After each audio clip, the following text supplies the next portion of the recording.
have our maintenance person working out of there?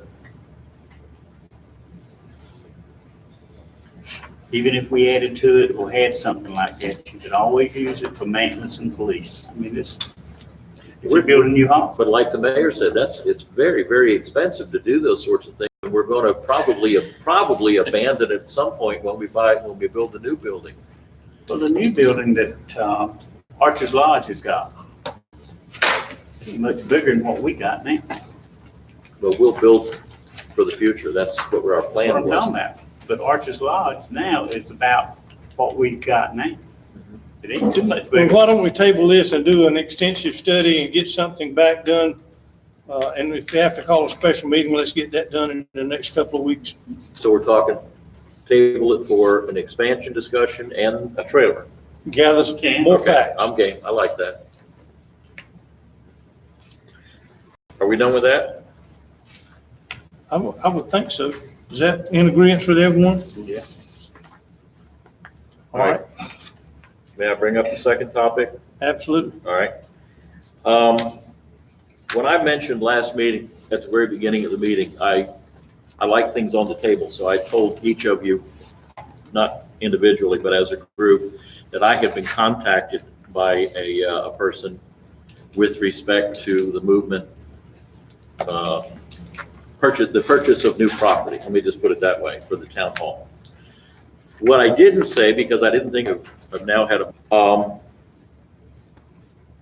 and that is, and in fact, I'm going to reverse these things. Now, let me go back. Hold on a second. I'm mixing up my notes here. The same people that I spoke with, we had lengthy discussions. And again, one of them was when we talked about moving town hall somewhere. The question of transparency came up again. Again, not pointing fingers, but up until this point, we have had one person spearheading this whole thing. Their point, two of them, their points were that perhaps we ought to add to one person anymore. We're talking the possibility of adding two more people to that and making it, call it a committee if you will, but three people involved in that. And again, they brought up the question of transparency. We're going to have to face that issue a lot down the line. So if we were to make this a committee, three people, the mayor, my idea is the mayor, Leanna, and one of the elected town council members to be involved in all discussions with respect to acquisition of property. We used to have an acquisition committee. Town land acquisition committee. Okay, long before my time. That's right. Any of those people still around? Yeah. I know they're alive, but they're not here. Yes, they are. No, I mean up here. Yes, they are. Are they? Who are they? Yeah, I was one of them. Oh, there's one. You're not a committee. Who's the other one? Patty Wilson was on it. Her daughter Dawn was on it.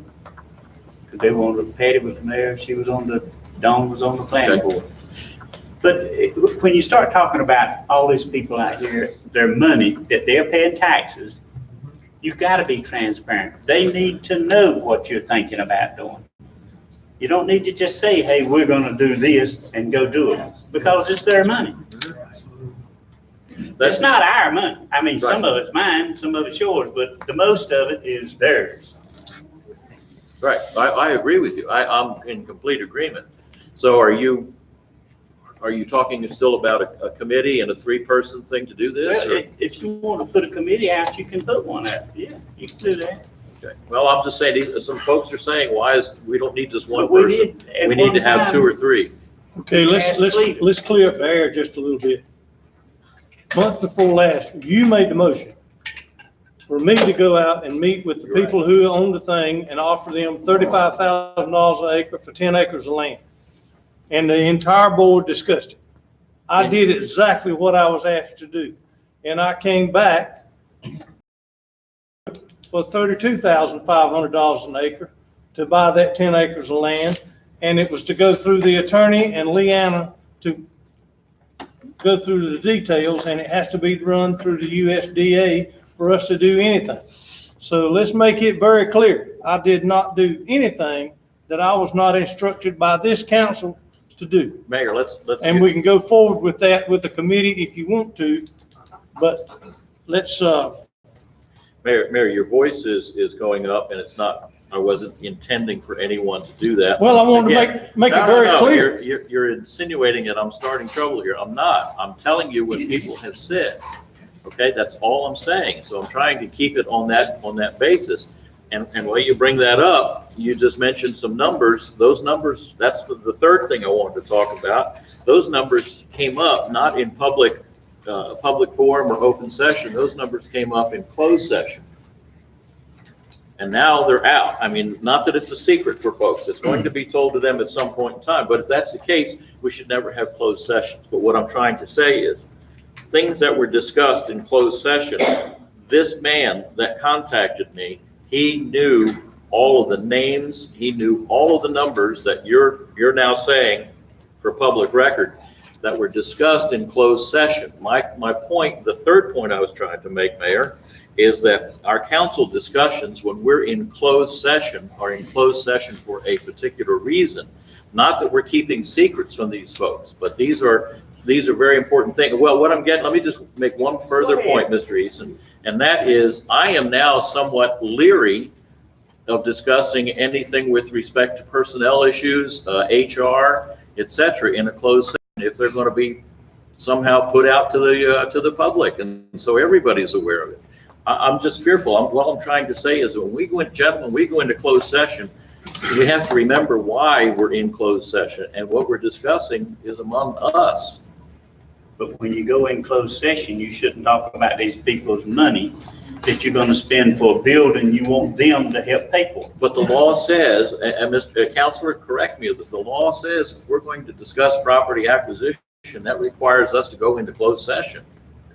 Can I ask Counselor that question? Well, it doesn't require it, but it is one of the 8 categories that are allowed, and it's generally felt that Issues that are discussed in closed session that are required to be in closed session and held confidential. But let's look at this right here.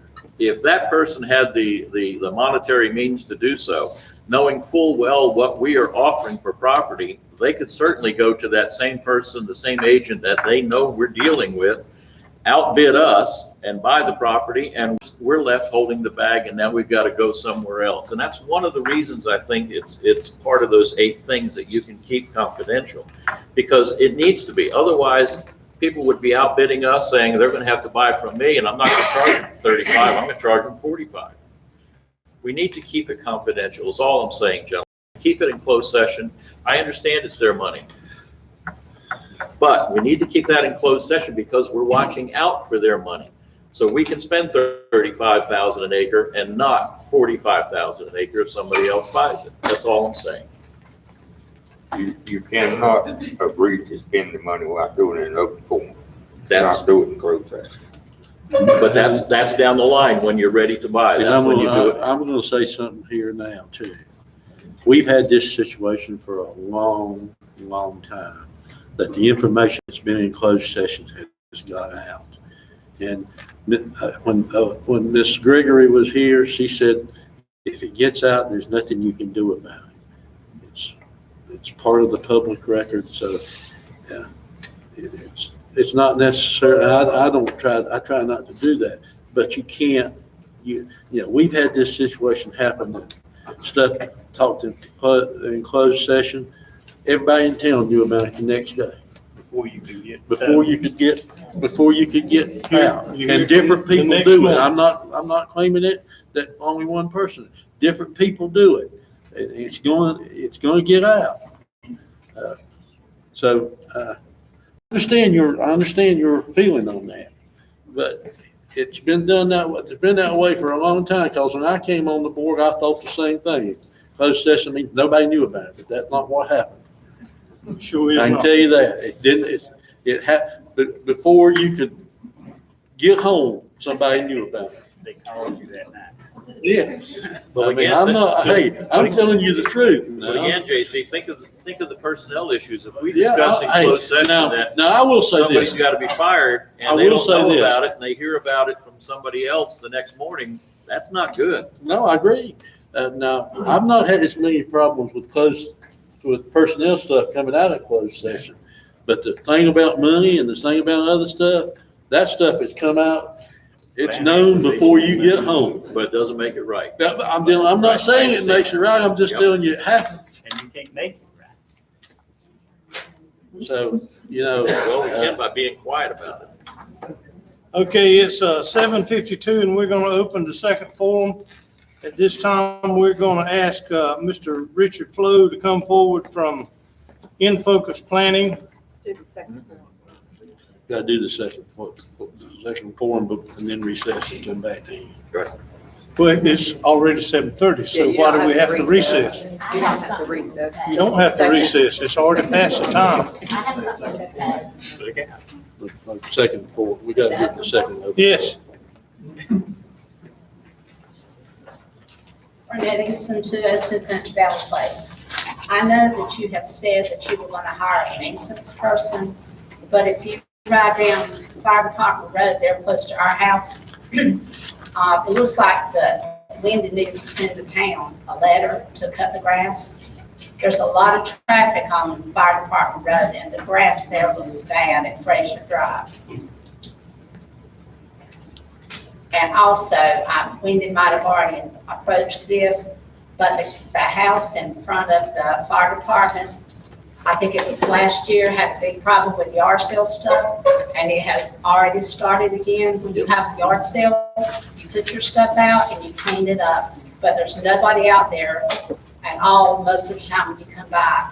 And it's just that's been addressed. accumulating up there.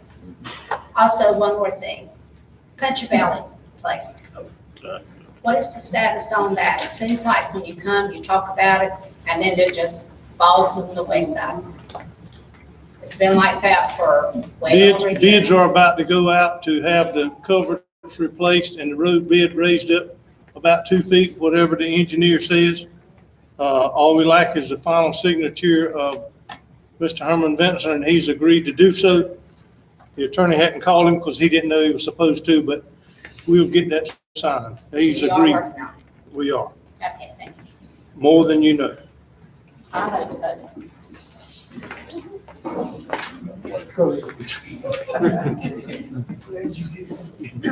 Donald Bird, 755 Powertown Road. There's a couple of things I want to mention. Didn't think about it first before. One, we got our letter today telling us about sewer. Now, I think it took about 8 months, 7 months longer to put in than the contract originally was. It took us 30 days to put in our taps, or then you're gonna start charging us. That's not correct. Well, We my had another letter said person it'd call be today about charged at the end of August.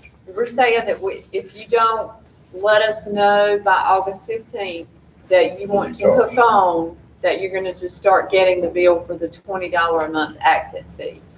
You can hook on that sewer anytime you want to, but until you hook on to it, you're gonna get the $20 a month from the town bill Okay. for the Let me ask access. you a question. If you go to Deacon Jones and buy a car, tell him to keep it on the lot, you'll pay him every month, because you ain't got no driver's license to drive. That's the same thing as me paying y'all every month for sewer tap that I can't get into. You can get into it now. That's what the letter's telling you. I cannot get into it because of the debt. Because, well, He's gonna have to have a pump. I'm not First sure what design we can that do ever about made that, on this though. sewer, everybody in town could get in. Then they modified over the years. Now, I know 2 of my taps cannot be used unless we put in a pumping station. Right? I Is think the I town gonna remember you help me talking with about that? that. Say again? Is the town gonna help me with that? $5 or $6 extra thousand dollars? No. Well, I'm not gonna pay a $20 bill. You couldn't I mean, dig it up, Johnny, take it out. Mr. Easton, do you want to chime in on this? Because this was discussed at our It's sewer not right. meetings about whether or not Like he I would said, even would be you buy able a to car use and it. pay every month and not be able to use it? Well, I don't know how, I wasn't in on the meeting on when you were gonna, how long the people had before they could use it. It's not a requirement as to how long. It's saying that our billing for the town, We'll like start. you all had asked us to do, is starting as soon as possible. So that's going to start when we go live with our software August 1st. So we're gonna send everybody a bill that hasn't come in and told us that they're hooking up with the county. Once you hook up with the county, you'll start getting a sewer bill for your usage. But until you hook up with the county, you'll be paying the access fee for the, Agreed with that when we first started the sewage program. that's what it's been all along. Yes. Agreed, if you paid for tap, you have to use it.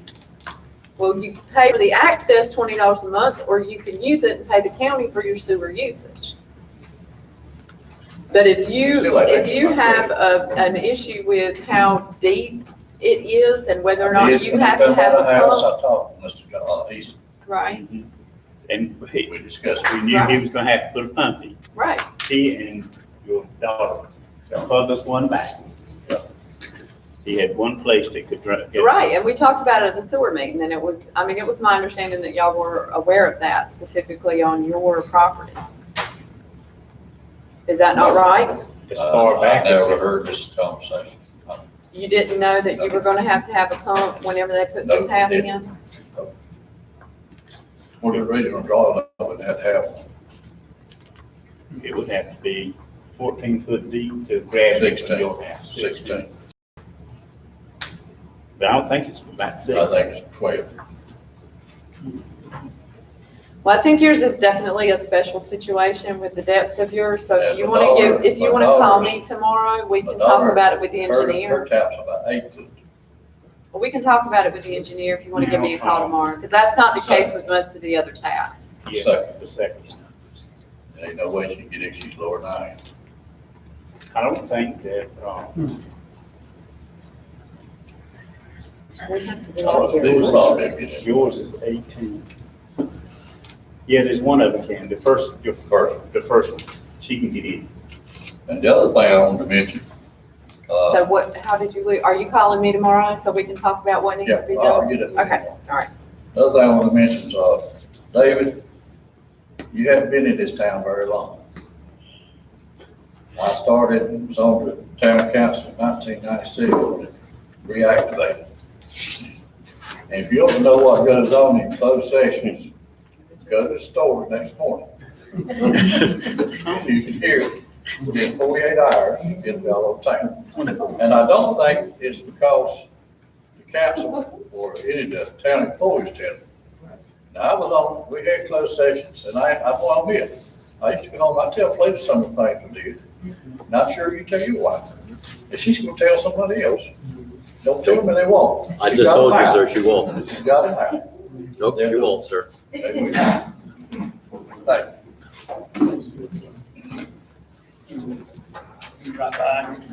Okay, Road Barnes, 326 John Road, West Mills. I just wanted to say, for some of the people, because I like what he said about the community. When you consider the way we're going, and there's so many opportunities here, just overwhelming. Y'all know about it, they don't know about it. You need to include them in some of your committees. You can't do the same thing you used to do. You gotta make some changes because it's coming. Y'all know. I don't go around asking people questions. I don't go to the store and try to find out what was talking about. And I don't mean no harm about that. But that's true, and everybody know I don't do that. So, I'm gonna move on, but I'm gonna say this, and he's right. And I wasn't gonna say his name, but it was a gentleman on the town said something that made sense to me. When you make laws, you can always make amendments. So you shouldn't be sitting and going back and forth. I'm gonna tell you his name, Cliff Lawson. He always said, Lord, you gotta do something, make some decisions. You're not gonna always agree, but you can come back and make amendments and keep moving. Y'all gotta learn to do that, because there's gonna be a lot of changes going on all the time. That's what we're doing now. That's why I'm gonna get out of the way and let this man talk. Let's come tonight to talk. One more thing, the town hall.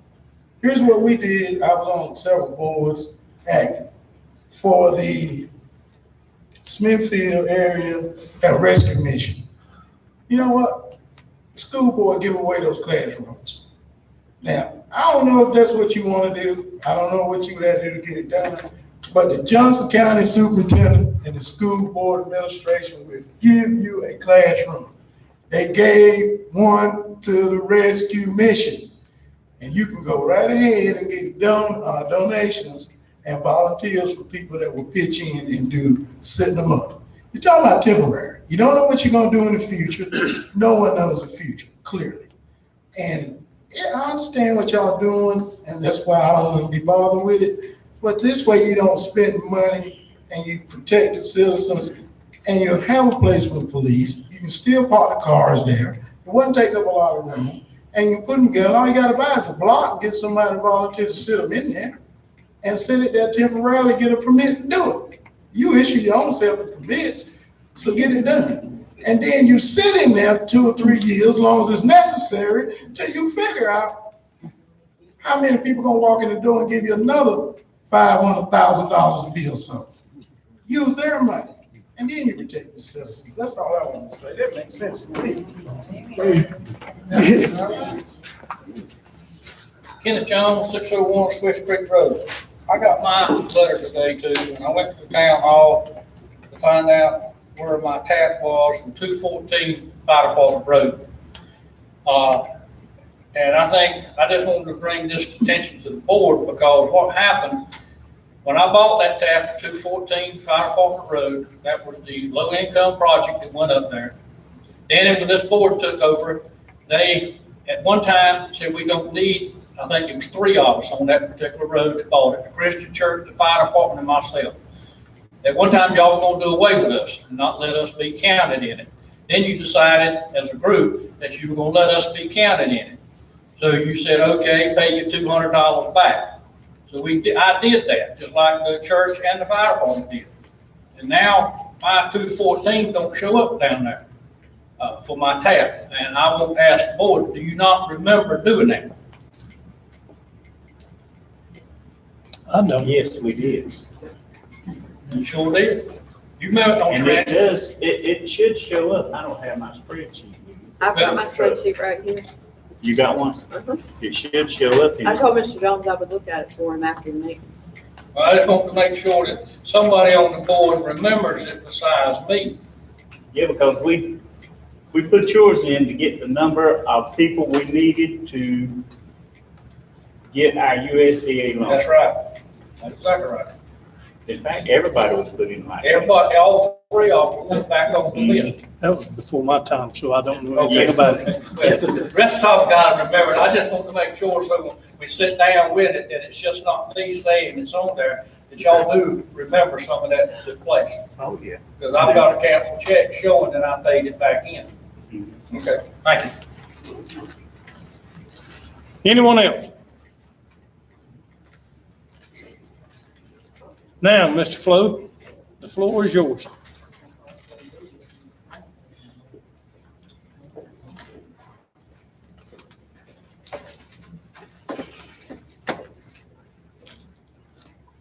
Mayor, members of the council, members of the public, and dedicated staff, my name is Rick Flo. For those of you I've not met, I'm the guy that the town hired a few months back to kind of get the ball rolling on where we're going in the future. I've listened to a lot tonight, and I always enjoy listening before I speak. And I can tell there are a lot of growing pains in Wilson's Mills, and some of them are anti-growth pains, I'm sure. But either way you look at it, it's an important time in Wilson's Mills. And I want to start out by complimenting you on your new council chambers here. I've got a little bit more room from which to speak. I like this. I've got a presentation that I want to make tonight that is not a big conclusion, but findings, what we call findings, which means moments of discovery, learning, information. And we want to be able to share that with you. And I have been kind of counting on that recess, Mayor, because I needed to ask Leanna, are we going overhead or easel mount tonight? With this size crowd, I'm ready to flash it up there. I've got the laptop loaded. Unfortunately, the school system is not hooked up during the summer. That's why we have the small speaker and It's the on one vacation microphone. too? Yeah, Okay. all of that All right. stuff is not hooked up during the summer. Not a problem. I've got paper. It's just a little more difficult with the crowd this size with paper. So what I'm gonna do is if you'll indulge me, Mayor, members of the council, members of the public, I'm going to move my things up here and get them kind of close. And I'm gonna ask all the folks in the room to come as close this way as, oh, I have a reserved seat. Wow. I'll put this over there on my chair in the corner. I'm gonna ask you to really seriously, you wanna get a little close for this because it's gonna be enlightening for you. And what it leads to is informed decision making, because that's what planning is. This is not the zoning part of planning. This is the planning part of planning, figuring out where we're gonna be when we, and as we grow up as a community. We're not gonna necessarily be able to just stick our head in the sand and hope for the best. We're gonna have to make some conscious decisions. And so with the group this wide and the council up here, this little board is gonna be about like y'all read my little seating reservation sign. It's not gonna be much. So I'm serious. If you don't mind, you may wanna come close. Between the table and the podium. Between the podium and the table. If you see any sneak peeks of stuff on the back that looks kind of flashy and snazzy, that's because we just finished this in Youngsville, and that happens to be Youngsville's. Rick, will you put that between the podium and Mr. Eason so Over here? that the camera can pick it up? Absolutely. Thank you. Good idea. How's this? Does that work? That's fine, it can come forward for you too. In whatever way everyone wants to see it as well. Is that better? Perfect. Okay. As long as Now I'm gonna get over here once I take my stuff over there, and I've got a few more things. Here they are, and there those are. Everybody likes sausage, right? This is how you make it right here. See the scribbles on this piece of paper?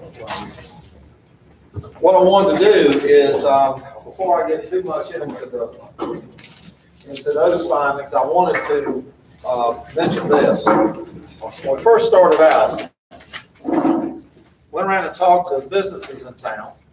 And also, we had a drop in over at the fire department a few weeks back, and we talked to a lot of people. And when we did our group exercise, we asked questions as well. So we asked individuals and we asked group participation. I just want to show you something. See all those nice funky lines? What this is this is what this community said. This is not what I said. This is what this community said.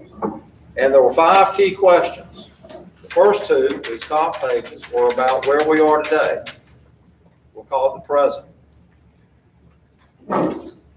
And I asked what people liked, and I got their answers. And I asked what people disliked, and I got their answers. So what that does to overcome mathematical statistical errors and survey technique errors is it gives you a positive and a negative about the present. So we asked the question 2 ways.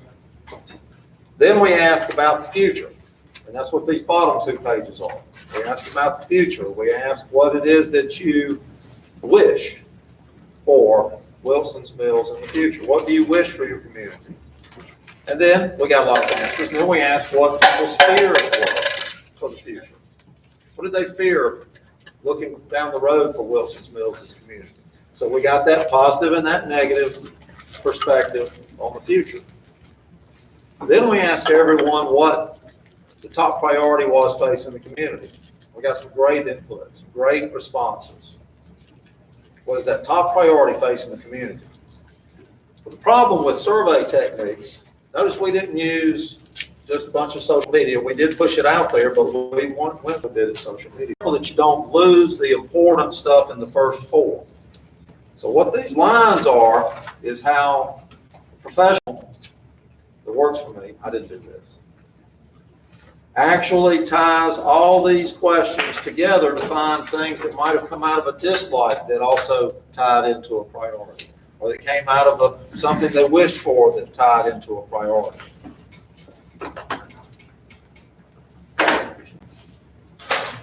And that list, that information is what we're going to be presenting to your planning board Monday night. Sorry, folks, y'all don't get to see the priority list before they do, because that's the order it's flowing. But that priority list currently is the backbone of the draft, which means that the board first, and then council can change it and reorder it any way they want to. But that's the first draft of the goals for how this community becomes what it is that the people here want it to be. And each of those goals has a strategy, or maybe 2 or 3 strategies that go along with it.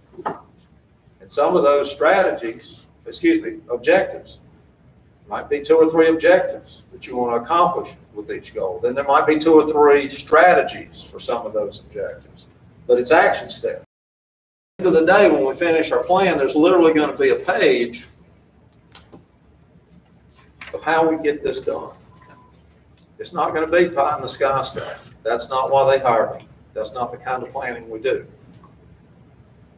Yes, you got a dream, but you've also got to have bite-sized, manageable tasks that you can go out and achieve to get the results you want. Now, will it come out in the end exactly like we lay it out in 2019? No. But we can get a lot closer than if we just wait and see what happens to us. Okay? So you are in charge of your community. You, the community as a whole. That's not just the elected officials, but it's the citizens, it's the staff. There are 5 players in a community. There are 5 players. They're the residents. They're the business. Okay. They're property owners. There's leadership, which includes staff that serve. And there's also those that are looking to invest in your community. How do you interact with them? Do you push them back? Do you bring them in? Do you keep them under good control? Do you let them run rampant? All of those are part of town building. Now, for those of you that say, well, I like it just the way it is right now, let's just close the door. Believe it or not, that requires careful planning if that's the choice. Think about this. When you want to change your community or grow or do something like that, you need good planning. If you want to protect your community or stay the same or whatever that case may be, you need good planning. If you want to combine those two, maybe we change this, maybe we want a grocery store, maybe we would like local high school and middle school, maybe we would like more of this or a couple of choices there, but we don't want to lose what we've got, then you're combining those 2 reasons that you want planning. If you don't care, that's when you don't need planning. But that's when you have to watch out, just hold on, be ready to accept what's around the next corner. And believe me, I think you got a lot around the next corner, because since I walked in the door here, about 3 months ago, barely, March, April, I've seen more people in meetings talking about big projects. Y'all have one here tonight on the special use permit for how many new residential dwellings? And you've got them lined up out there. And we either move over and get out of their way, or we manage that process the way that Wilson's Mills wants that managed. That's my job. But before I can set those standards and those specifications in place, and believe it or not, I've been knocking those out because we're in a hurry here. We got a steam locomotive barreling down on us. We're also doing the plan. The plan is a look down the road. The plan is a look down the road. And one of the first things that we needed to do is figure out, since Wilson's Mills is kind of emerging from the subdivisions back towards where is the town going to be, because there's really not a place where the center of town is. The center of town is where you're going to create some location dynamics. I'll call that's a fundamental of location economics. It's why those places that you frequent, when you go to the pharmacy or the medical office or any different thing, are where they are. Anything that's franchise related at all uses very calculated location dynamics and economics in their decision making. We have the challenge that we have to create that here. We don't have this nice big historic downtown that's been here 100 years and everything else. And I'm sorry, but the town hall is not enough to call it a downtown. No offense intended. Okay. But that's it. Now, the great thing about that, because I believe that they're both right to a point, and they can get a little out of hand sometimes when they get beyond those points.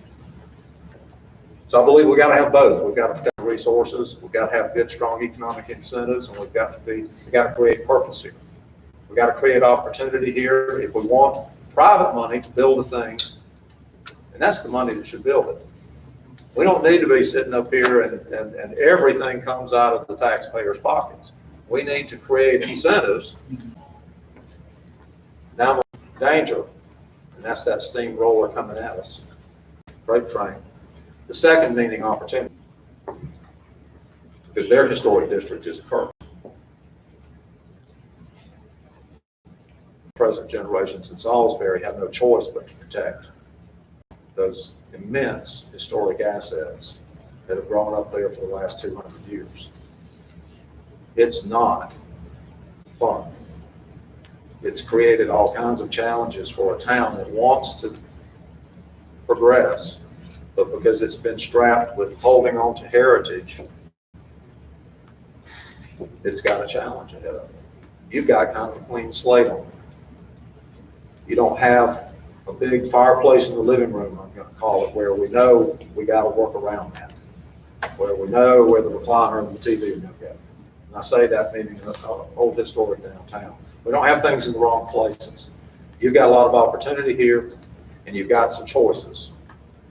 When we did our analysis, and this is where I'm going, because so the conversation earlier tonight about some of the questions raised about looking at sites and things of that nature for town halls among board members, I was really glad to hear that discussion. I want everybody in the public, I want everybody on this council to know that when we do our analysis, we ignore property lines for all practical purposes for a reason. We do not want to know who owns something, and we do not want to know where the property line is, even though they're obvious right there on the map. Because the configuration of the town, you can believe it or not, the most powerful instrument in the world. They're mechanical engineers, they're astronauts, inventing all sorts of devices, but it doesn't matter how big your bulldozer is, you cannot move the property line without one of these little things right here. And that requires people to work together. And that's the way you look at your downtown. So this is not about where and whose land and everything else. What we're going to show you is what the dynamics point to, and there are two locations that surface for the center of your community to emerge as a core area. And you got to be careful not to oversupply the market with a bunch of commercial zoning, or you're going to devalue it. And you're going to have the Cracker Barrel over here, and then somebody else is going to be looking over there, and guess what they're going to do? Neither one of them are going to come. If they don't know where your hot spot is, and you're too small to have 2 or 3 hot spots, okay? This is what I do for a living, is small town. Salisbury is probably one of my larger clients, at least for the last 20 years. I used to work with big cities. You don't like it.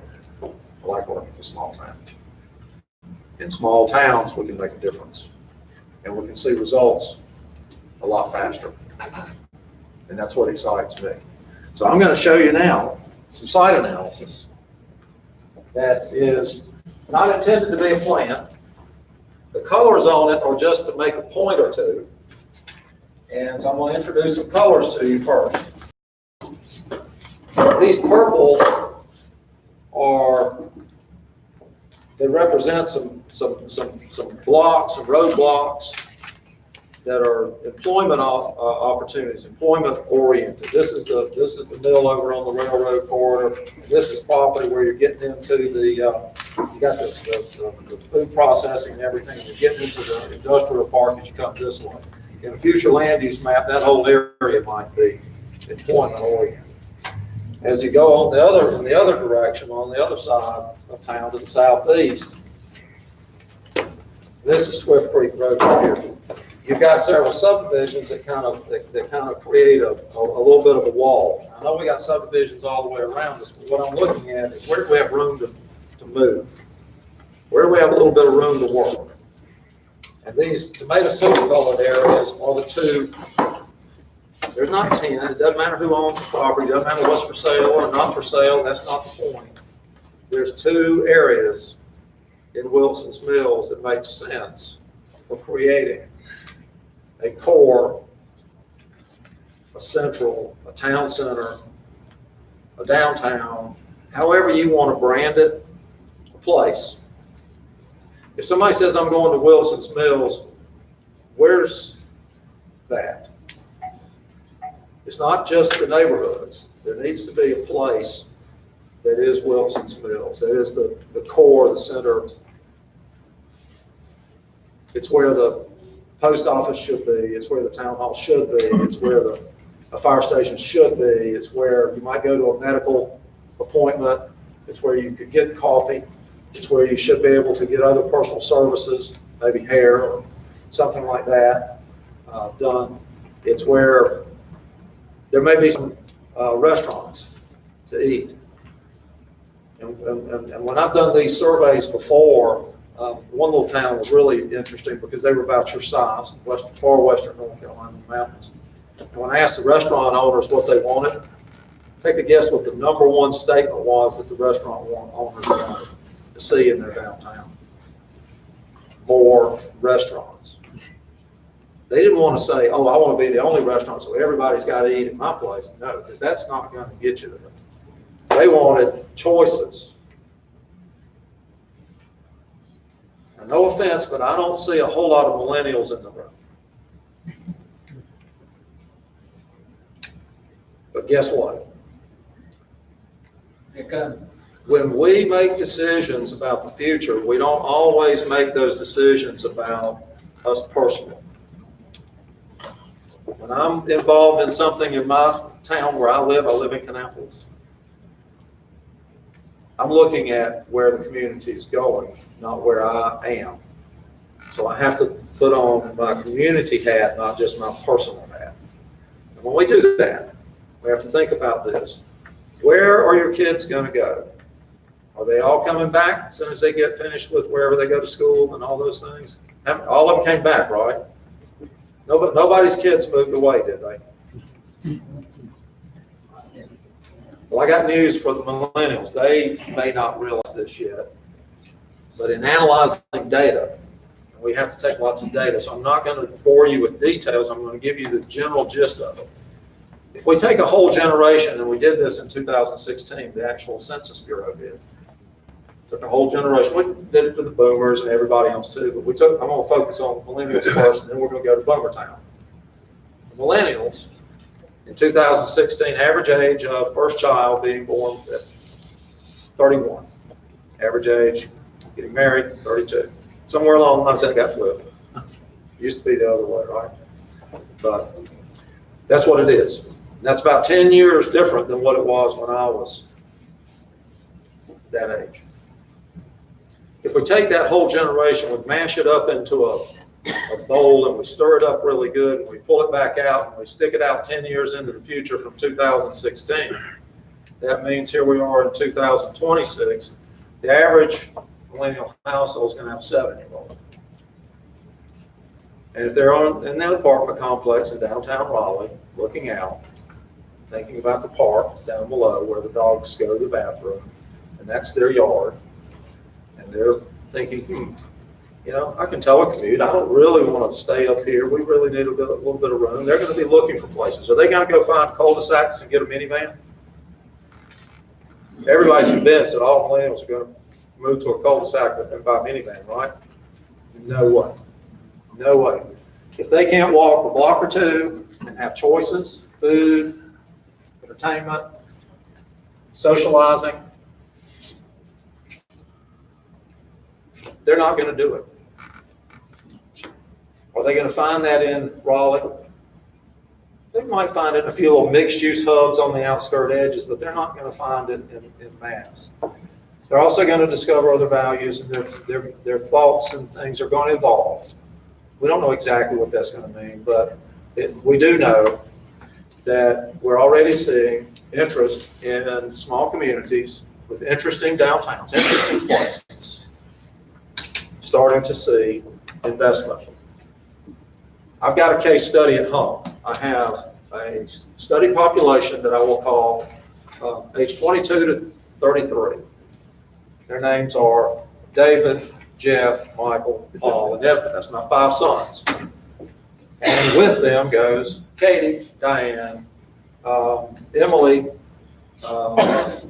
make sure I got them in the right order here. Yep, Jordan and Victoria. Notice Edward and Victoria, I don't know how we ended up with royalty in our family. They're doing what I'm describing to you now. Number 1 and number 4 live in downtown Greenville, South Carolina, and they book in the downtown. They both own houses that they paid way too much for. Number 2 lives in a mixed-use area in a townhouse after having just sold a house in downtown Charlotte, moved back to a townhouse that my son owned when he and his future wife met, and they're now married. And now they're looking for another house that is somewhere between right outside of downtown Charlotte and downtown Charlotte in neighborhoods. They're buying in neighborhoods. Number 3, the middle, Huntersville, North Carolina, moved in 2 weeks, closed on the house and moved in 2 weeks ago. We took them their housewarming gift yesterday. Number 5 lives in Greenville, North Carolina, downtown, just finished ECU, and is now moving to Richmond. Downtown Richmond, by the way. They're looking at places. They're not looking out in just a subdivision. No offense to subdivisions. Some of you that know me know I've said this before. But you've got to look at it from a neighborhood level. Anybody here ever been 8 years old, right? At least half of us have been 8 before. You know your community. You can think back on where you grew up and what it felt like. When we're building places, the numbers in those ordinances are important, but they have to create interesting, happy places for families. Anybody here ever heard of Richard Pryor? Richard Pryor taught me a lesson a long, long time ago. As a planning student, I had just been discovering these things about zoning, which is not planning. Zoning is not planning. Zoning is just a tool in that toolbox. Richard Pryor once said, and I'm going to paraphrase, I can't quite quote it exactly, for obvious reasons. He said, this is a neighborhood. It's not a residential district. And that little statement, you know, when I was looking at SUP and how's the property zoned and average densities and open space formulas and all that, that all sounds great.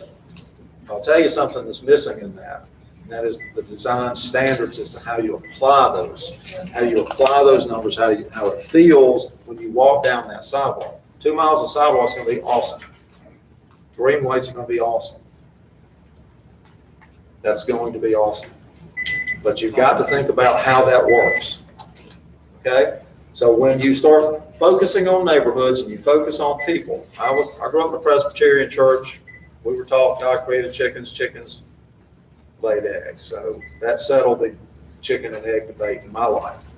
So what we need in Wilson's Mills is we need to focus on how we create places for people. Do those all have to be newcomers? No. Where's my 250-year-old mother going to live when she doesn't want to maintain her own place anymore? Well, she's not really that. She's on 199. She doesn't want a lot. Does she have a housing choice in Wilson's Mills? My mom doesn't live here. But does she have a housing choice in Wilson's Mills? What are your choices beside a single-family detached house in Wilson's Mills? So they're not going to stay. They're going to have to leave. They can't really age in place. The children, the younger generations, don't really have choices here that are going to make them want to move back unless we create those.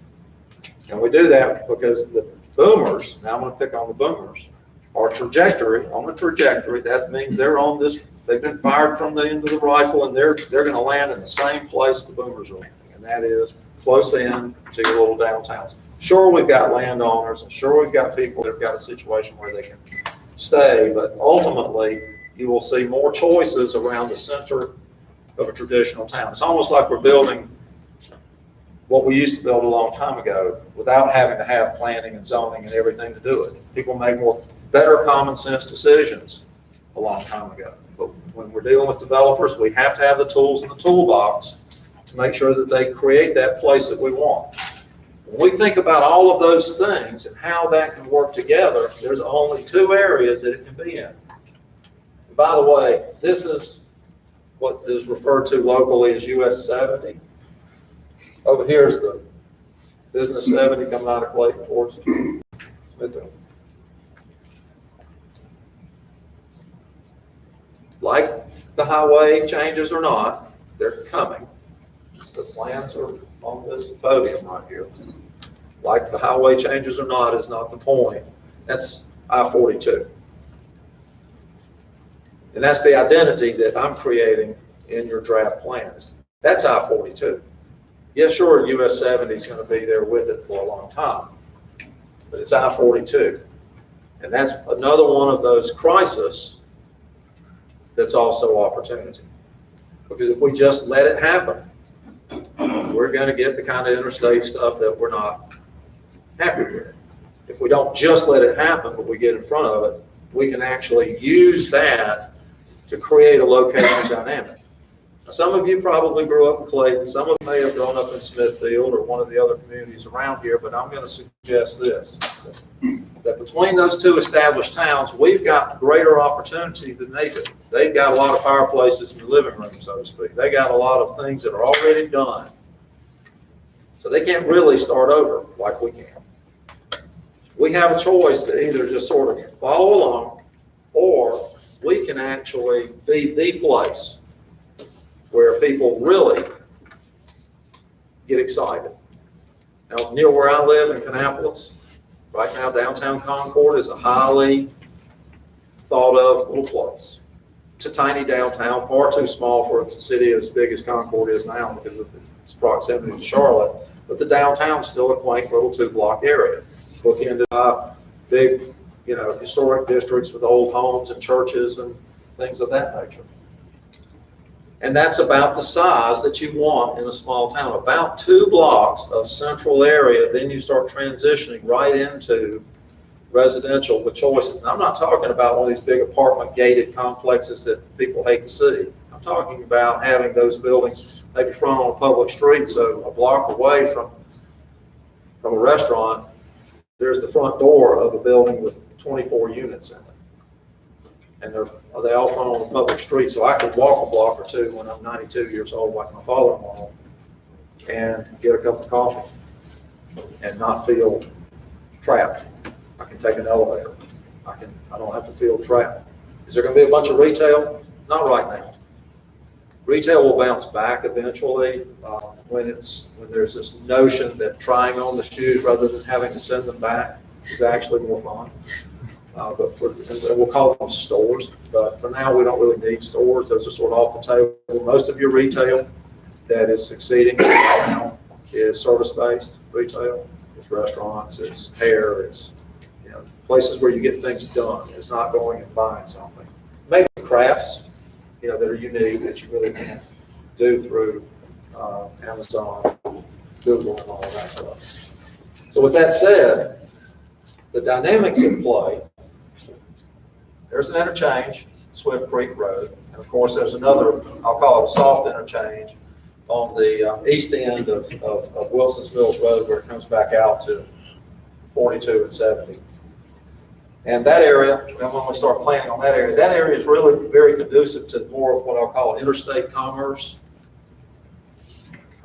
This area in here could be interstate commerce, but interstate commerce sometimes might be, those kind of restaurants that sort of sit there at the exit and what have you. But we've got enough carrying capacity, and that's what I'm going to call it. Carrying capacity means the ability to do something big in this area. This again is Swift Creek Road. This is Strickland over here. And Strickland will not have an intersection with 42 and 70. In that area, you've got room to create an interesting place and still have some interstate frontage commerce in that area and have your neighborhoods build off of that. Okay? And have your neighborhoods build off of that in such a way that you've got that diverse mix. I live in one of these new places, brand new. There were crops growing where my house sits 13 years ago, and I developed it. And it's 400 acres. And we've got church, townhomes, apartments, duplexes, single-family houses, houses with accessory dwellings, granny flats, grandpa flats, whatever you want to call them, all that sort of thing. And it works really well. And we also have diverse price ranges. We have homes in there that are very affordable. We have multiple homes. A neighbor of mine who is a retired highway patrolman. Both live in new houses. One house costs 3 times as much as the other, and you can't tell it looking at it in the street. It's bigger, but both of them are well-made houses. And they're tied in nicely with trees and landscaping. And that's how you do it, with detailed standards. So in this area, I didn't go back and redraw this. I learned at our planning board meeting the other night, I didn't realize, I knew all the stuff about the interchanges and everything, but I just did not realize that there was a frontage road that's being included in that project that goes from Swift Creek Road back to 70. And so we've not incorporated that in on here. So we're not trying to say that this is all refined. This is just schematic. It's just showing that you've got, that ideally in here you would create some connectivity across there and you create your main street and neighborhoods in that type of form. The other option is over here between Wilson's Mills Road and this is the school, this blue, this is where we're standing right, that wraps the neighborhood there. So it kind of stops right there. Will it work in both of these locations? Yes. Is the carrying capacity there in both having the downtown, but I couldn't figure out how Huntersville had a population of about 2,400 people. What's your population now? 2,500.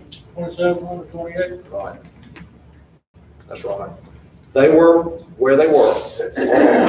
They can't pick up and move, and they are over 40,000 now. But they knew they had to get in front of it. So they've got their little traditional downtown, and Cornelius has got one, and Huntersville does too. But Burkdale became the place that they created new. It's one end of the boulevard is anchored by a movie theater, that kind of thing. And then there's all kinds of stuff to do. And people just flock there all the time. People live there, and people come there to visit. My wife's probably there right now. She loves the place because it's an interesting place. So that's what you have to think about. And trying to do that in an area where we can't really get the intensity around it, because you need homes close. You need homes close in to the center. Okay? Now, you may not want to live there, then that's fine. But if you want that restaurant there on Friday and Saturday night when you want to go out to eat, it has to be able to survive on Monday, Tuesday, Wednesday, and Thursday. And the way it does that is, what do people do today? What do they like to do the most? They go out to eat. Food is a key element. You want food to be there on the weekends for you, so you can drive your car over to it. It needs to be a mainstay for the folks that live in that area. I mentioned my sons and their significant others. They all work or do whatever they're doing. The youngest one's actually still in school. He graduated from ECU and is now going to Richmond to go to dental school. Not on my mind. But that's what they do. So when we ran a little bit of a test on this, just to see what fit, we didn't draw it all out. This just sort of starts and stops. We dropped into that area,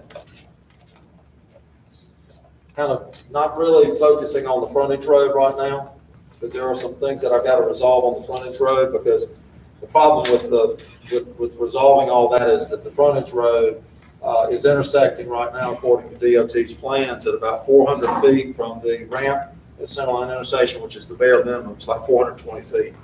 and 400 is the minimum for separation on signalized intersections. And I don't know if they're planning to signalize right out of the chute, but at some point it would have to be signalized if it had any traffic count on it. And that would mean that this would all need to move back down a ways because the church is here, so we'd have to move past the church with this, and all that can be done. The thinking is that if we have something kind of close in, so as you drive down 70 to the coast from the Raleigh area, your version of the Ohio pipeline, folks going towards the coast from the Midwest, the place looks interesting. And it makes you want to take this exit to go in here. And so I'm sure you might have some interstate commerce in that area where that draws you off because they've got the Cracker Barrel or something like that. But you need something else. What does the town do? The town should be thinking about making its investment as a seed. There's two ways that you do a town hall, a new town hall. There's two ways you can do a town hall. One is you spend the money to build a building, and then you've spent the money to build a building. The second is you invest the money by planting that building in the right location to where it demonstrates to the development community where the center is, because those folks want to know where your places are. And when you go in and invest like that, they will flock around it. That's what got downtown Cornelius to actually turn around when the town came in and built a brand new town hall, a brand new police department, and kaboom, around it, the investors were ready to put in the neighborhoods, put in the stores, put in the coffee shops and everything that people wanted. And there's places there for seniors, there's places there for young people. It's all in one. And and so these blue buildings, that's kind of our code for that, what I'll call governmental or civic type of investment. Notice I used it for the school here. That also is my secret code, by the way, for leaderships. That's tax exempt. You see too much blue, the concept of having about go out to eat is where I can have coffee, et cetera, et cetera. And then you wrap that with attached housing choices, that could be parks.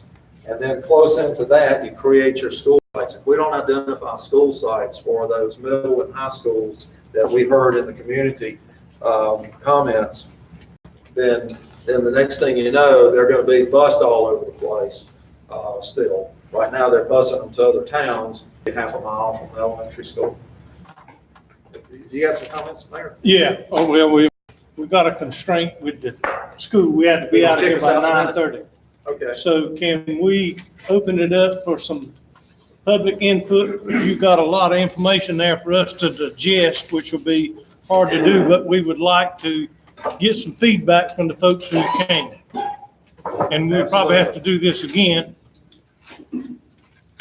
So A lot in a short period of time, so we can never have too much public input, especially when we start looking at where we're going to put something down. And we can pick this up and drop it somewhere else if we've got choices to do that. There's only two choices, one over there, one over here. The one over here is not very big. The one over here has got a ton with it. And there's also a couple of other things I want to put out there. If there are already people looking at property developed in that area, there is no better way to get this street infrastructure, to get this grid started, than to get that private money, to get those developers to build it to where the direction we want to go in, not just their idea. Are you saying that a town hall would be more appropriate in one of these areas? Yes, sir. Are you saying it needs to be the center, the focal point, or would it need to be outside of some of this? I would put it close in. It doesn't have to be the center. I don't have it at the center. The center is these two blocks right here. I use it to anchor one in because you can do what in design is called terminating a vista, which means when you turn on a street, oh, there I see this building or I see that building. It looks good and everything else is something to be proud of. So you would want to be in the midst of that. And I've got a police department building and a post office building and a fire station building just sort of grouped together. But they can make a difference. They can make a huge difference. And it also can reduce the amount of land you need for your end game. So if you start out by going out and saying, okay, we're gonna buy this tract of land to help jumpstart this, you may end up only needing a very small amount of it and are able to horse trade with the developer to roll more of that land into the development in exchange for the developer building more of the infrastructure that makes this whole thing work. Then you can walk a block and get a cup of coffee and have a viable place, a pleasant place. But the interchange is somewhat of a key to where, to me, the interchange is gonna be the focal point of Wilson Mills. You don't think so? No, sir, the interchange is gonna revolve around Chick-fil-A and. Yeah, but they're gonna come with interchange. That's right. Well, not all of them. The bigger ones, like, let's use Cracker Barrel, for example, and there's lots of others, but let's just sort of separate them into some examples. Your Cracker Barrel is gonna wanna be somewhere around this. They might sit like in a place like this, just for example. Let's just use this as an example. They might sit right here. But if you've got 3 or 4 of these places that are very auto-dependent, then putting your town hall there is gonna do you no good at all, because you're doing business with the interstate. You're not doing business with people that live here. Right. And if you want to do it right, you need to embrace the interstate and create a place for the people that live here year round, and also make it interesting so that people get off and they go, wow, I love it here. I love it here. And so to me, the Chick-fil-A is going to say, well, wait a minute, we want to be in a place where we've got visibility. So we have to do some kind of magic along the interstate where you see it enough to want to go in there, but you don't make that the thing that you're walking around. I'm not walking by the ramp. I'm not, negotiating that area out around the interstate. And I looked at frontage roads. When I found that out last Wednesday night, that the frontage road was a done deal for sure, I started looking at frontage roads, and I had a nice 165 miles in which to do that night. And I only found one place where the frontage roads were done well, because a lot of your frontage roads were done a long time ago. If you go down on 95 right below here, you see a bunch of that frontage road stuff. You refer to the service road? The service roads. You don't see those that much anymore. You don't see them hardly on new alignments at all. But I've seen some that were done right, and that were done well, and I've been looking for those as good examples for design principles, so you kind of have your cake and eat it too. Because if the frontage road's got to serve another purpose of providing local connectivity, in other words, to get around locally, you don't want to try to bring high traffic and frontage road functionality together. And so what we'd be looking at is, how do we have sort of our commercial and how do we have our frontage road, and kind of have that cake and eating it too. And I don't know all the answers yet, except that I do know from a location economics, location dynamics standpoint, your Chick-fil-A's typically don't want to be right there. They normally like being in a connection. I was in Salisbury today, and I was noticing where the different franchises were locating. And Chick-fil-A was about halfway between Main Street and downtown Salisbury, which is less than a mile from the center of I-85 and I-85. So it was kind of in the middle. It wasn't right out there by it like the Red Lobster kind of stuff is and things like that. So your larger sit-down chains are going to want to get around this, and that's fine. Where would your food line want to go, or grocery chain of some nature that would offer a pharmacy in it also? Right here, possibly right here.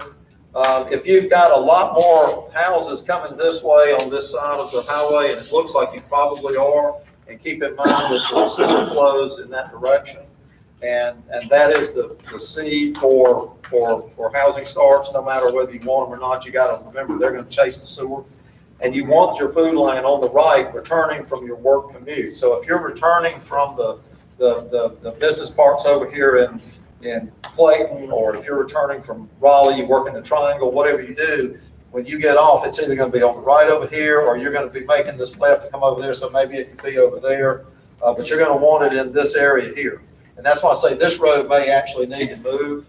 Don't take this too literally. Yeah. It's just a general concept. It can slide around. a little bit. This may have to move, so it might just sit right in there next to where the church is, the food line right there. That's what they're gonna look for. They're not trying to market to the interstate traffic. They're trying to make sure they capture all the local traffic getting off. Because remember, today on 70, the first traffic light from where I live in Kannapolis is right here. I can drive all the way from Kannapolis, North Carolina, and not hit a single traffic light until I have to stop here.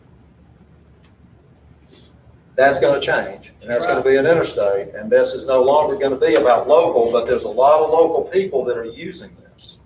And so they're gonna wanna be in that area, and you're gonna want two grocery stores. Where there are two grocery stores, there are better prices. One grocery store, high prices. Two grocery stores, much better prices. So that interchange right there is Swift Creek. Okay, so a town hall has that, would not be a Down good here? location. Well, I mean, if you put a town center. Yeah. Yeah, no, I'm gonna go more than town, I'm gonna say a downtown. We'll call it a town center or a downtown. If we move the downtown further down,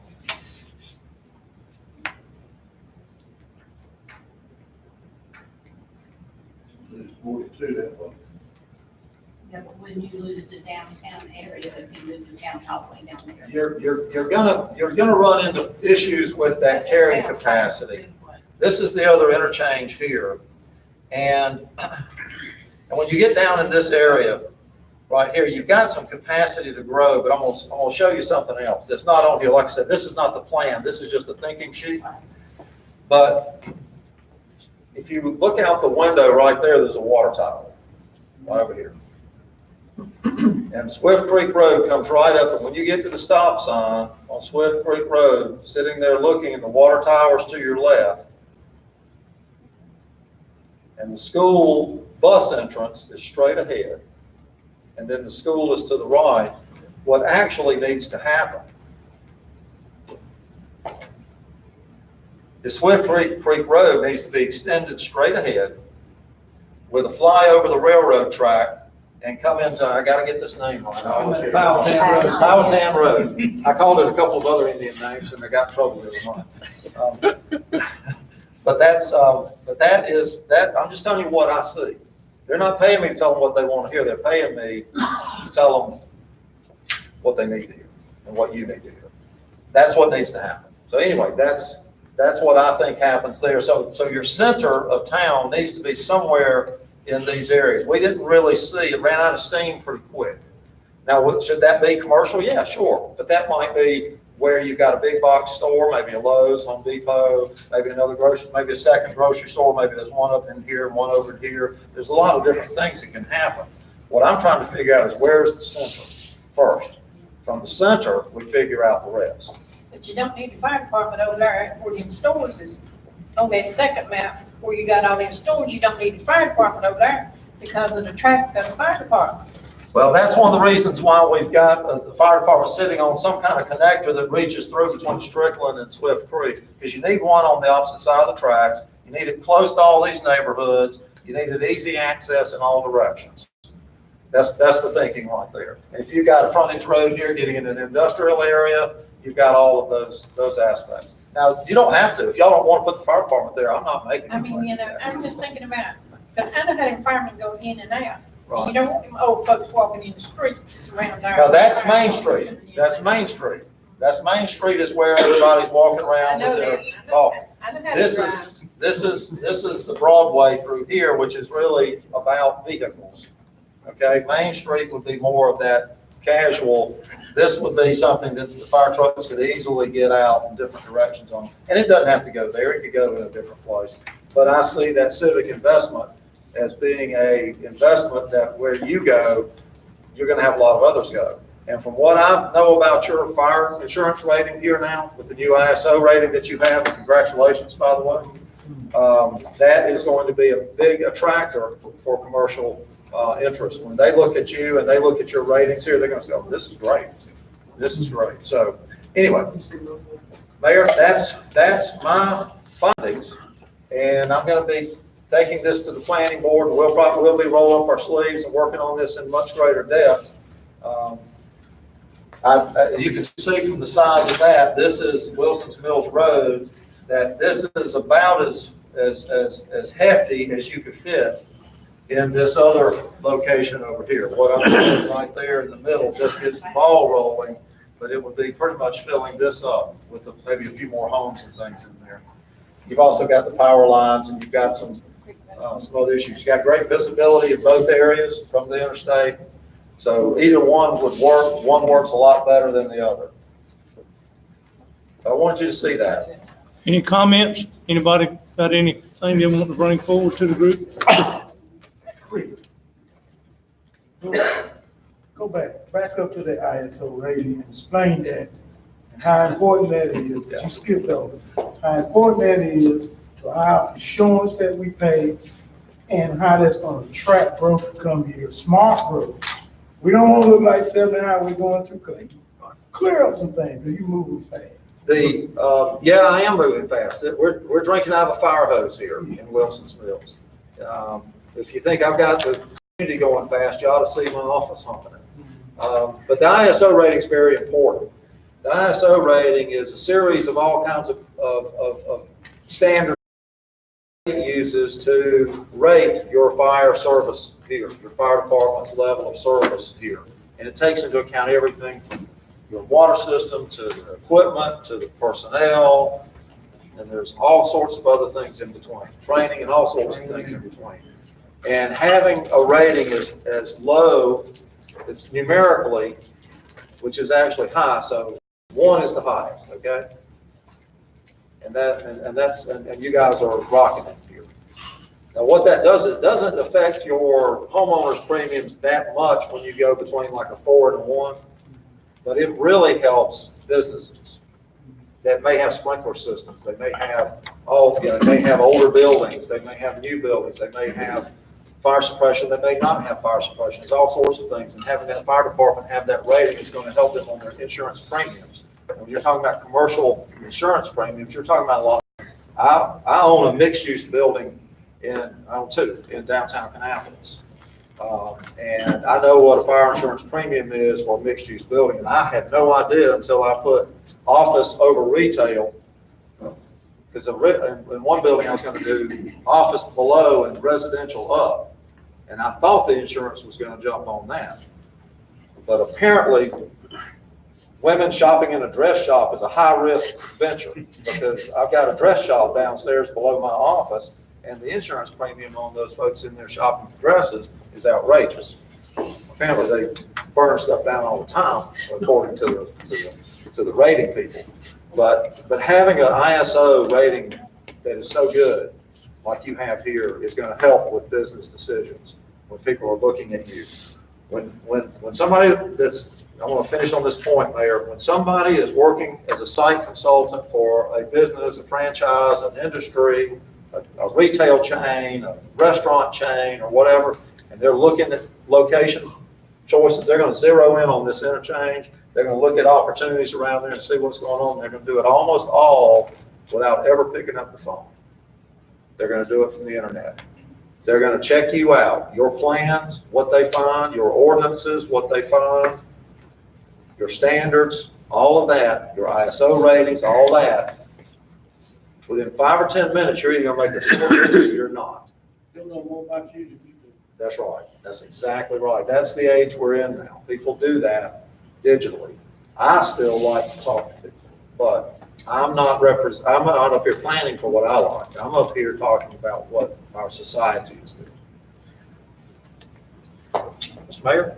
A couple quick questions. Let's just assume in the next 90 to 120 days, plans look good, decisions are made, planning committee moves forward, town approves. What kind of time frame you're looking at for a first stage? What type of return on economic growth and homeowners are currently here be looking at? You've actually got some great opportunities right now, because you've got a couple of developers that are looking at property here. Some is under contract already with developers. I observed a week or so ago a development proposal for several hundred homes that would support this. And when I was talking to them about it, I said, so and they showed me where they had their multifamily, like, not multifamily, like apartments, townhome side.